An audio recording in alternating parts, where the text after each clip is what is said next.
కర్త కర్మ క్రియా కేసీఆరే. మేడిగడ్డ రిపోర్ట్. మేడిగడ్డ కుంగిన తర్వాత రేవంత్ రెడ్డి అధికారంలోకి వచ్చిన తర్వాత, కాంగ్రెస్ అధికారంలోకి వచ్చిన తర్వాత జస్టిస్ పిసి ఘోష్ కమిషన్ వేశారు. ఈ కమిషన్ కేవలం 3 బ్యారేజీల మీదనే విచారించింది. మేడిగడ్డ కుంగింది. అన్నారం అండ్ సుందిల్లా బ్యారేజీల్లో సీపేజ్ కారణంగా కింద ఉన్న ఇసుక కొట్టుకుపోయి బుంగలు ఏర్పడ్డాయి. ఈ కారణాల చేత కమిషన్ వేసింది. కమిషన్ దాదాపుగా నెలల తరబడి విచారించింది. మళ్ళీ కమిషన్ గడువుని 2 నెలలు పొడిగించారు. ఆ పొడిగించిన సమయంలోనే కేసీఆర్ని కూడా క్రాస్ ఎగ్జామిన్ చేశారు, విచారించారు. ఎంతోమంది ఎక్స్పర్ట్స్ వాళ్ళకున్న సమాచారం, వాళ్ళ దగ్గర ఉన్న సమాచారాన్ని కమిషన్ తీసుకునే ప్రయత్నం చేసింది. మొత్తానికి ఒక రిపోర్ట్ తయారు చేసి ప్రభుత్వం ముందు పెట్టింది. ఇప్పుడు ఆ రిపోర్ట్లో ఏముంది? ఇప్పుడు ఆ రిపోర్ట్లో ఉన్నదాన్ని మండలి ఆమోదించి అసెంబ్లీలో పెట్టి, అసెంబ్లీలో చర్చించి నెక్స్ట్ ఏం యాక్షన్ తీసుకోబోతున్నారు అనేది చాలా కీలకం. కమిషన్ కేవలం నివేదిక ఇవ్వడం వరకే ఉంటుంది. అల్టిమేట్గా మళ్ళీ దాని మీద ఎంక్వైరీ వేయడం ఎవరిది బాధ్యత? చర్యలు తీసుకునే ఇది రేవంత్ రెడ్డి తీసుకోవాలా. మరి తీసుకుంటాడా? లేకపోతే ఇది కూడా టానిక్ స్కాము, భూముల స్కామ్ లెక్కనే గంగల కలిసిపోతుందా? చూడాలి. మరి శుక్రవారం జూబ్లీహిల్స్లోని సీఎం నివాసంలో రేవంత్ రెడ్డికి పిసి ఘోష్ కమిషన్ నివేదికను అందజేస్తున్న అధికారులు. చిత్రంలో డిప్యూటీ సీఎం భట్టి విక్రమార్క, మంత్రులు ఉత్తమ్ కుమార్ రెడ్డి, పొంగులేటి శ్రీనివాసరెడ్డి, ప్రభుత్వ సలహాదారు వేం నరేందర్ రెడ్డి, సిఎస్ రామకృష్ణారావు అందరు కలిసి తీసుకుపోయి ఆయన చేతిలో పెట్టింది. ఇక ఆయన బంతి ఇప్పుడు ఆయన కోట్లుంది, ఏం చేస్తాడన్నది. బ్యారేజీల నిర్మాణ నిర్ణయం వైఫల్యానికి కారణం ఆయనే, మొత్తం ఆయనే. పరీక్షలు జరపకుండా నిర్మాణం బ్లండర్ మిస్టేక్. అంటే ఎలాంటి ఎగ్జామిన్ చేయకుండా పరీక్షలు జరపకుండా నిర్ణయం తీసుకోవడం అన్నది బ్లండర్ మిస్టేక్. కాళేశ్వరం బ్యారేజీల నిర్మాణానికి మంత్రివర్గ ఆమోదం లేదు, వితౌట్ క్యాబినెట్ అప్రూవల్. సార్ ఇంట్లో కూర్చొని ఫామ్ హౌస్లో వండుకొని ఇట్లా కాలు మీద కాలు వేసుకొని నోట్ల లవంగం వేసుకొని పక్కన మందు పెట్టుకొని కట్రాబాయ్ మంత్రి సార్ మరి క్యాబినెట్ అప్రూవల్ లేకపోతే కెట్టే మనమే క్యాబినెట్ మనమే కదా, నేను ముఖ్యమంత్రిని, నేనే రాజుని, నేను చెప్పినాక ఇంకేముంది? మరి ఏ అర్ధరాత్రి డెసిషన్ తీసుకున్నాడో ఏమో, వితౌట్ క్యాబినెట్ అప్రూవల్ కొట్టిపడేయమని చెప్పిండట. ముందే నిర్ణయాలు తీసుకొని సిడబ్ల్యూసి నివేదికను సాకుగా చూపించారు. హరీష్ రావు అడ్డగోలుగా ఆదేశాలు ఇచ్చిండు. నిర్మాణ నాణ్యతను ఆయన ఆదేశాలు ప్రభావితం చేసినాయి. ఇప్పుడు హరీష్ రావు కూడా ఎక్కడి నుంచి ఆదేశాలు ఇచ్చిండు? మామ చెప్పిండు, ఆదేశాలు ఇచ్చిండు. ఇంకొంత ఎక్సెస్గా పనిచేసి ఉండొచ్చు ఆయన. ఎందుకంటే ఆయన వాటా ఆయనకు వచ్చింది, ఇందులో డౌటే లేదు. అందులో ఇప్పుడు యశోద ఆసుపత్రిలో కాళేశ్వరం డబ్బులు లేవా? ఇట్లా ఎన్ని రకాల వ్యవస్థల్లో వీళ్ళు పెట్టుబడులు పెట్టిరు. కాళేశ్వరం ద్వారా వచ్చిన అవినీతి సొమ్ముని భూములల్లో పెట్టిరు. ఇప్పుడు రేవంత్ రెడ్డి ఏం తెలుస్తాడన్నది చూడాలా. కాళేశ్వరంతో రాష్ట్ర ఆర్థిక పరిస్థితి దెబ్బతింటుందని తెలిసినా ఆర్థిక మంత్రిగా ఈటెల మౌనం వహించారు. ఏం చేస్తాడు ఆయన అంతకుమించి? ఇప్పుడు ఈటెల రాజేందర్ దాన్ని అడ్డుకుంటే ఈటెల రాజేందర్ లేదు అని చెప్తే ఆగుతుందా? ఇప్పుడు హరీష, ఈటెల, ఇంకెవరా కాదు, ఇక్కడ కేసీఆర్. ఆయన మాత్రమే కర్త కర్మ క్రియ. ఇప్పుడు రేవంత్ రెడ్డి ఉన్నాడండి, రేవంత్ రెడ్డి కింద మంత్రివర్గం ఉన్నది. వీళ్ళు ఏమన్నా అడ్డుకొని ఇంకోటి చేసే అవకాశం ఉందా? కింద ఉన్న అధికారులు ఏమన్నా అడ్డుకోవడానికి అవకాశం ఉందా? స్మితా సబర్వాల్, ఎస్కే జోషి, మాజీ ఈఎన్సీలంతా బాధ్యులే. జస్టిస్ పిసి ఘోష్ సంచలన నివేదిక ముఖ్యమంత్రికి అందజేత. నివేదికను ఏం చేస్తారట? నివేదిక పైన త్రిసభ్య కమిటీ చేస్తారట. 3 శాఖల ఉన్నతాధికారులతో ఏర్పాటు చేస్తారట. అధ్యయనం చేసి ఒక సారాంశాన్ని సిద్ధం చేసే బాధ్యతను అప్పగిస్తారట. 4వ తేదీన ఏకైక ఎజెండాతో క్యాబినెట్ సమావేశం జరగబోతున్నదట. ఓన్లీ ఎక్స్క్లూజివ్గా ఈ మేడిగడ్డ, అన్నారం, సుందిల్ల బ్యారేజీల మీద జస్టిస్ పిసి ఘోష్ ఇచ్చిన నివేదిక మీద ఏం చేయాలి అని 4వ తేదీన ఈ అంశం మీదనే క్యాబినెట్ జరగబోతున్నది రేవంత్ రెడ్డి ఆధ్వర్యంలో. కాళేశ్వరం కమిషన్ నివేదిక పైన క్యాబినెట్లో చర్చ, తదుపరి చర్యలపైన విధాన నిర్ణయం. కాళేశ్వరం ప్రాజెక్టులోని బ్యారేజీల నిర్మాణంలో లోపాలు, వైఫల్యాల్లో నాటి ముఖ్యమంత్రి కేసీఆర్ పాత్ర కీలకమని జస్టిస్ పినాకీ చంద్ర ఘోష్ కమిషన్ తేల్చింది. ఈ విషయంలో ఆయన పాత్ర విస్మరించలేనిదని తెలిపింది. ఆయనతో పాటు ఆనాటి నీటిపారుదల శాఖ మంత్రి హరీష్ రావు, ఆర్థిక మంత్రి ఈటల రాజేందర్ తమ బాధ్యతలను సరిగ్గా నిర్వర్తించలేదన్న అభిప్రాయాన్ని వ్యక్తం చేసింది. అంతేకాకుండా అప్పటి సీఎంఓ కార్యదర్శి స్మితా సబర్వాల్, ఈఎన్సీలుగా పనిచేసిన వారు మరికొందరు అధికారులను కూడా వైఫల్యాలకు బాధ్యులుగా పేర్కొన్నది. బ్యారేజీల నిర్మాణానికి మంత్రివర్గ ఆమోదమే తీసుకోలేదని తెలిపింది. బ్యారేజీలపై ముందుగానే నిర్ణయం తీసుకుని తుమ్మిడిహెట్టి వద్ద నీటి లభ్యత లేదన్న సిడబ్ల్యూసి నివేదికను కేవలం సాకుగా చూపించారు.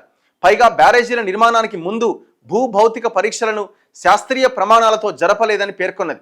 కాళేశ్వరం ప్రాజెక్ట్ అవకతవకలపై విచారణ జరిపిన కమిషన్ గురువారం ప్రభుత్వానికి నివేదిక ఇవ్వగా దాన్ని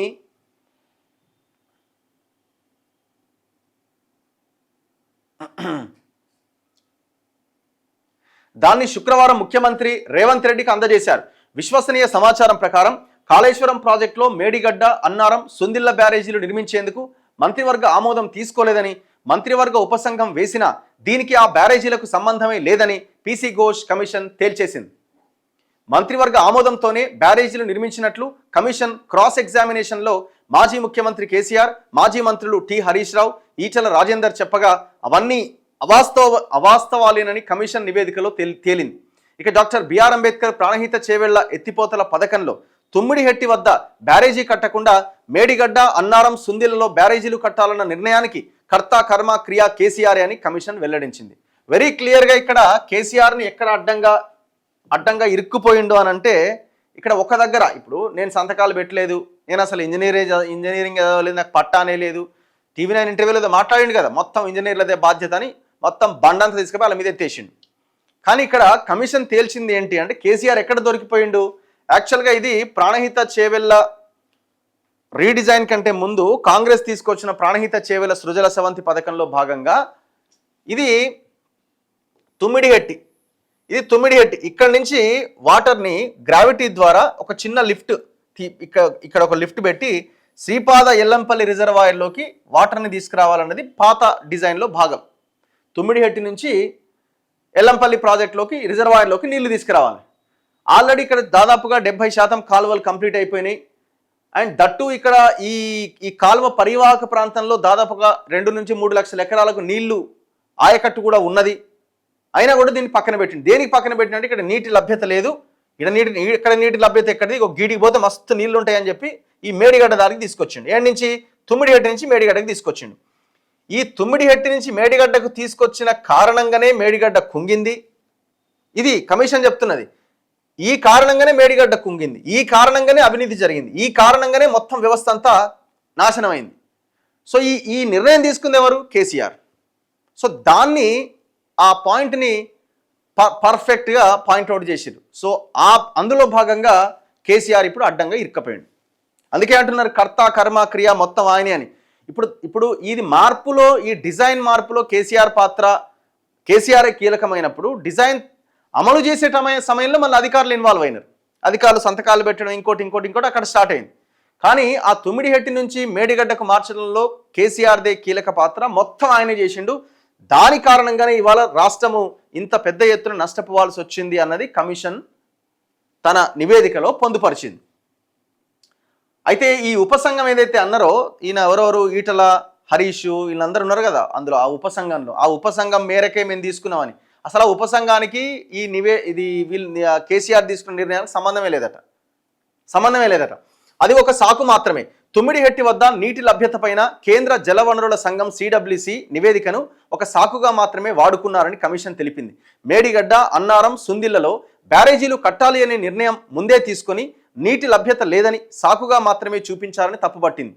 ఏ బ్యారేజీలు, డ్యాంలు కట్టాలన్నా విధిగా ఇన్వెస్టిగేషన్లు జరగాలి, జియోటెక్నికల్, జియోఫిజికల్ పరీక్షలు చేయాలి. కానీ కాళేశ్వరం బ్యారేజీల విషయంలో ఈ పరీక్షలను శాస్త్రీయ ప్రమాణాలతో చేయలేదని, కొన్ని చోట్ల పూర్తి స్థాయిలో కూడా జరపలేదని తెలిపింది.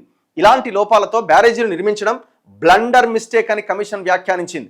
బ్యారేజీల నిర్మాణ క్రమంలో అప్పటి నీటిపారుదల శాఖ మంత్రి హరీష్ రావు నిబంధనలేవి పాటించకుండా అడ్డగోలుగా మౌఖిక ఆదేశాలు జారీ చేశారని కమిషన్ పేర్కొన్నది. ఆ ఆదేశాల అమలు కూడా బ్యారేజీల నిర్మాణాన్ని ప్రభావితం చేసిందని తెలిపింది. ఇక్కడ ఈ రీసెర్చ్ అని మాట్లాడుతున్నారు కదా, geo technical and Jio physical research అంటే ఆ భూమి పరిస్థితి ఎట్లా ఉన్నది, ఇక్కడ ఆ బ్యారేజ్ నిర్మాణం చేయడం కరెక్టా కాదా, రేపొద్దున భూకంపాలు కానీ ఇంకేదైనా ప్రమాదం జరిగితే ఆ బ్యారేజ్ తట్టుకోగలుగుతుందా, ఇట్లాంటి రీసెర్చ్ జరగలే.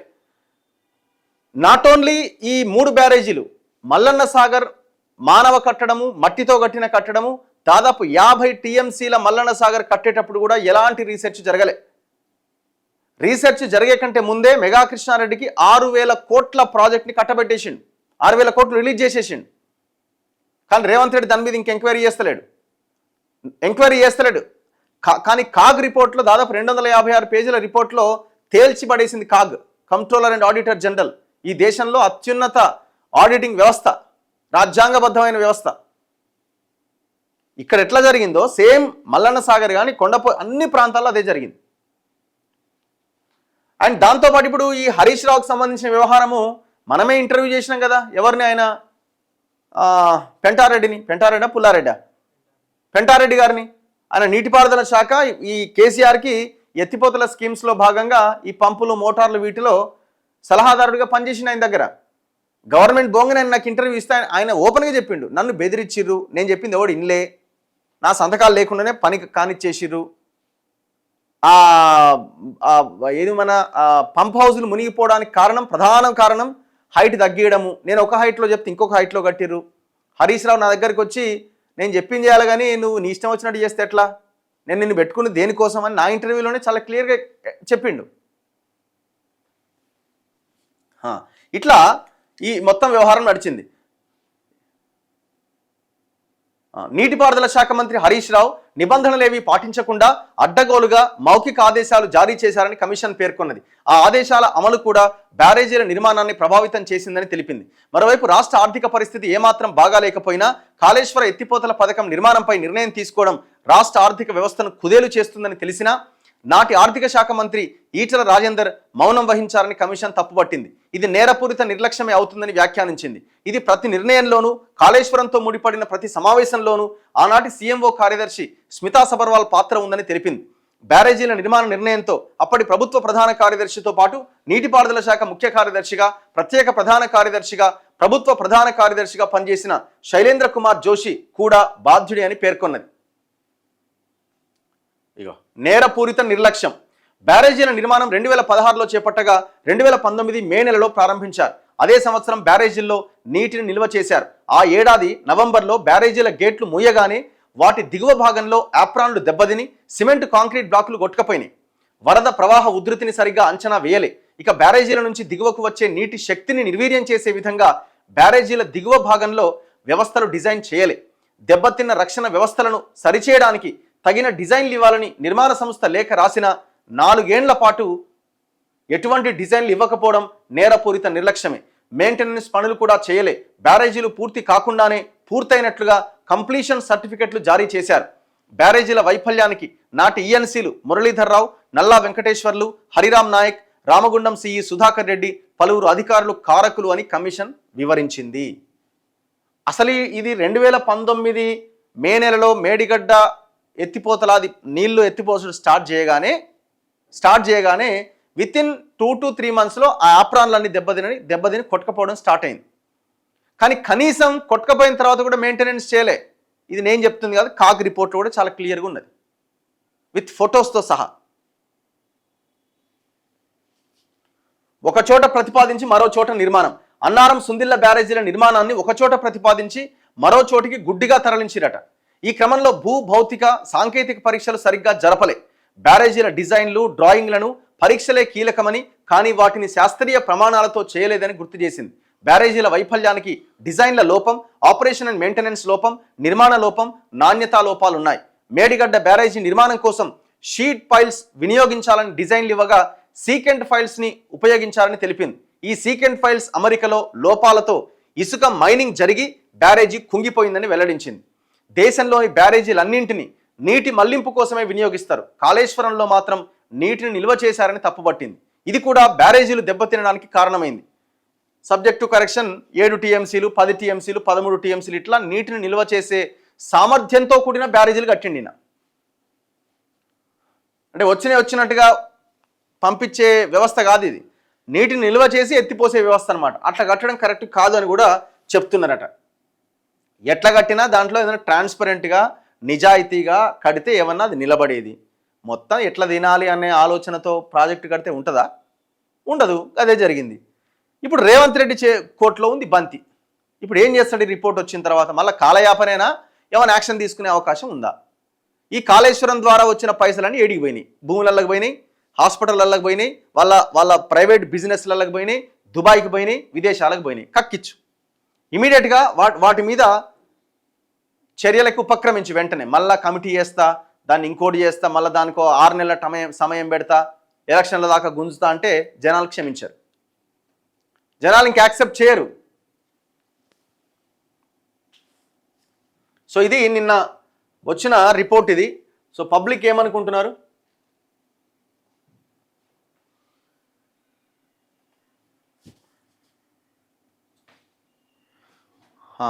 అన్నా నివేదికలో ఏముందో అందరికన్నా ముందు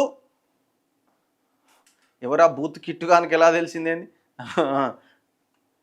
నెక్స్ట్ రఘు గారు, ఏది ఏమైనా తెలంగాణ ప్రజలకు నష్టం కలిగించిన ఆ నలుగురికి ఇక్కడ శిక్ష తప్పించుకుంటున్నారు, కానీ 4 కోట్ల తరఫు నుంచి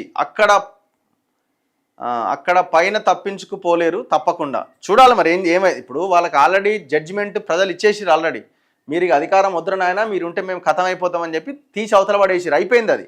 ప్రజలు ఇవ్వాల్సింది ప్రజలు తీర్పిచ్చారు. ఇప్పుడు రేవంత్ రెడ్డి ఏం చేశాడు? ఇప్పుడు రేవంత్ రెడ్డి ఆ జడ్జిమెంట్ ఇవ్వకపోతే రేవంత్ రెడ్డిని కూడా పక్కన పెడతారు. ఎన్ని వీడియోలు చేసినాం దీని మీద? దాదాపుగా 50-60 వీడియోలు చేసిండు కాళేశ్వరం మీద, అంతకంటే పైనే. మరి ఇప్పుడు రేవంత్ రెడ్డి ఓన్లీ 3 బ్యారేజీలకి ఎందుకు పరిమితమైంది? మిగతా 90% ప్రాజెక్ట్ మీద ఎంక్వైరీ లేదు. మిగతా 90% మీద ఎంక్వైరీ లేదు, అడిగేటోడు ఎవడు లేడు. బీజేపీ వాళ్ళు అడగరు 90% ప్రాజెక్ట్ మీద ఎందుకు ఎంక్వైరీ చేస్తలేమని. ఇక బీఆర్ఎస్ వాళ్ళు అందులో ఇన్వాల్వ్ అయ్యారు కాదు, వాళ్ళు కూడా అడగరు. There is a news that liquor Rani is joining Congress భూస్థాపితం ఖాయమట. ఎవరు చెప్పారు మీకు? ఆమె పార్టీ పెట్టేట్టు ఉంది బ్రదర్, పార్టీ పెట్టే అవకాశం ఉంది. ఆధారాలు ముందు పెట్టి ఏమైనా చర్యలు తీసుకోండి, అంతేగాని ఊహాత్మక కథనాలు వండి వార్చుడు కాదు. కల్వకుంట దొంగలు 5 అట. అన్న ఏమీ కాదు, అంతా డ్రామా, బికాజ్ ఆఫ్ రిపోర్ట్ ఇంకా చదవలేదట. చదువుకోరా బాబు నువ్వు. వార్ధా ప్రాజెక్టు కూడా కట్టి నీళ్ళు ఇవ్వమనండి, ఎవరు వద్దన్నారు. తుమ్మిడిహట్టి దగ్గర నుంచి అన్ని పర్మిషన్లు తెచ్చుకొని ఇప్పుడు కట్టమనండి, ఎవరు వద్దన్నారు. ఇప్పుడు అది కూడా ఒక ఇంపార్టెంట్ ఇష్యూనే. ఇప్పుడు ఆ తుమ్మిడిహట్టి నుంచి ఎల్లంపల్లికి నీళ్లు తీసుకొస్తామని, మళ్ళీ పాత డిజైన్ మేము అమలు చేస్తామని కాంగ్రెస్ చెప్పింది కదా. మరి ఇంతవరకు ఒక తట్ట మట్టి కూడా ఎత్తింది లేదు. మరి ఎందుకు అది ఇంకా స్టార్ట్ చేయలే? అది ఇంకెందుకు స్టార్ట్ చేస్తలేరు మీరు?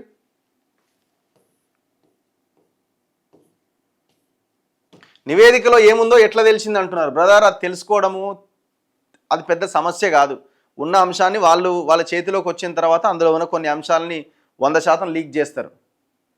ఇంతకు మించి లేకపోతే కేసీఆర్ చాలా గొప్ప పని చేసింది, ఇది అంతా ఉత్తదే, మేడిగడ్డ ఎడగుంగిందని రాస్తుందా? ఆడ ఉన్న వాస్తవం కనబడుతున్న తర్వాత గదే ఉంటుంది, ఇంకంతకుమించి ఏముంటుంది? ఈ కుటుంబాన్ని ఖచ్చితంగా ఉరిదీయాలంట. ఊరి అవసరం లేదు, ఏం అవసరం లేదు, తిన్నది కక్కి అండి. ఫస్ట్ మేము శిక్షలు, జైళ్ళు ఇవి కూడా మేము మాట్లాడతలేం. ఫస్ట్ ప్రజలకి లాభం జరగాలి అని అంటే వాళ్ళు సంపాదించిన అవినీతి సొమ్మును తీసుకొచ్చి రాష్ట్ర ఖజానాలో జమ చేయాలి. అదే పెద్ద శిక్ష వాళ్ళకి, అదే పెద్ద శిక్ష. కమిటీల పేరుతో కాలయాపన తప్ప కాంప్రమైజ్ పాలిటిక్స్ ఎటువంటి చర్యలు ఉండవు. తెలంగాణ తెచ్చుకున్న ఎమోషన్ ఒక్కటే మిగిలిందట, తెలంగాణ మాత్రం వెనకబడ్డది. ఇది 100% నేను కూడా ఒప్పుకుంటా. రగన్న కాంగ్రెస్ గురించి మాట్లాడన్నా అంటే, ఇప్పుడు కాంగ్రెస్ గురించే కదా నేను చెప్పింది. ఈ సొమ్మంతా తీసుకురావాలి రేవంత్ రెడ్డి, లేకపోతే నువ్వు కూడా బాధ్యుడివే దీనికన్నా అడుగుతున్నా.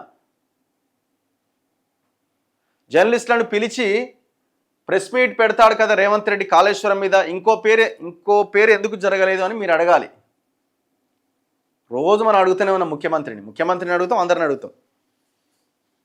రగన్న కాంగ్రెస్లో కేసీఆర్ కోవట్లు ఉన్నారు, కేసీఆర్ను ఏం చేయలేరు.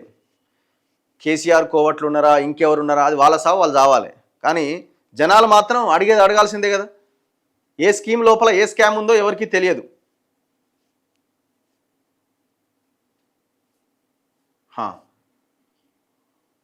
మన అప్పు పోవాలంటే ఈ దొంగలు తిన్నది కక్కాలన్నట. తెలంగాణ డబ్బులు తీసుకొని తెలంగాణ వారికి ఏం చేస్తలేరు. వాళ్ళ హయాంలో జరిగిన అభివృద్ధి ఏమో కానీ ఇప్పుడు జరిగే అవినీతి ఇంకా ఎక్కువగా ఉందట. ఐతగౌని నాగరాజు గారు, ఉపాధి హామీ పథకం కూలీల డబ్బులు రాక 4 నెలలు అవుతుంది, ప్రభుత్వంతో మాట్లాడండి. ఎంక్వైరీ లేట్ అవుతున్నాయి, కారణం చెప్పండి. కారణం ఏం లేదు, కారణం కాంప్రమైజే. నేను ఆల్రెడీ చెప్పిన కదా, గొర్రెల స్కామ్ ఏమైంది, టానిక్ స్కామ్ ఏమైంది, ఇంకా చాలా కుంభకోణాలు. ఇప్పుడు ఆ ఫార్ములా కార్ రేస్ దాంట్లో కూడా గ్రీన్ కో అనిలు స్టార్ట్ చేసిండు రేవంత్ రెడ్డిని ఎట్టగలవాలని. ఆల్రెడీ కలిసిండనే అంటున్నారు. మరి దానికి కూడా ఆన్సర్ చేయాలి మీరు. అసలు టోటల్ ఆ ఎపిసోడ్లో ఉన్న కల్ప్రిటే ఫార్ములా కార్ రేసింగ్లో గ్రీన్ కో అనిల్. మరి ఆ గ్రీన్ కో అనిలే కాంగ్రెస్ నాయకుల్ని కలుస్తున్న తర్వాత ఇంకెక్కువ ఎంక్వైరీ ఎక్కడిది?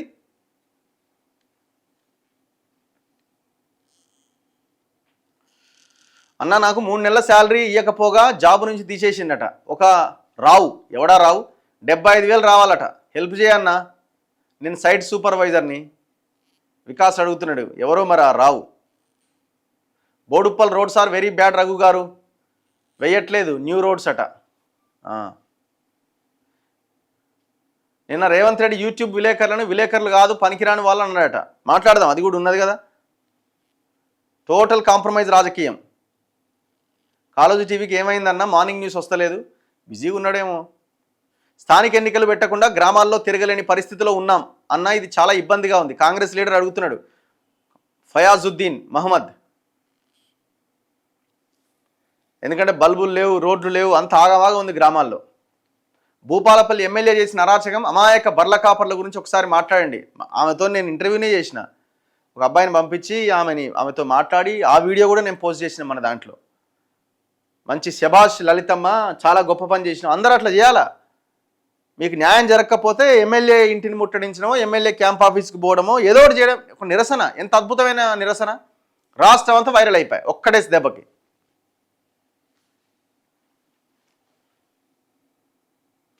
స్వేచ్ఛా పేపర్లో గెస్ట్ వాలా గురించి వచ్చిందట. తప్పకుండా ఏందో చూద్దాం. నల్గొండ రోడ్లు అధ్వానంగా ఉన్నాయి. పవర్లో ఉన్న అన్ని పార్టీస్ వాషింగ్ మిషన్స్ అట.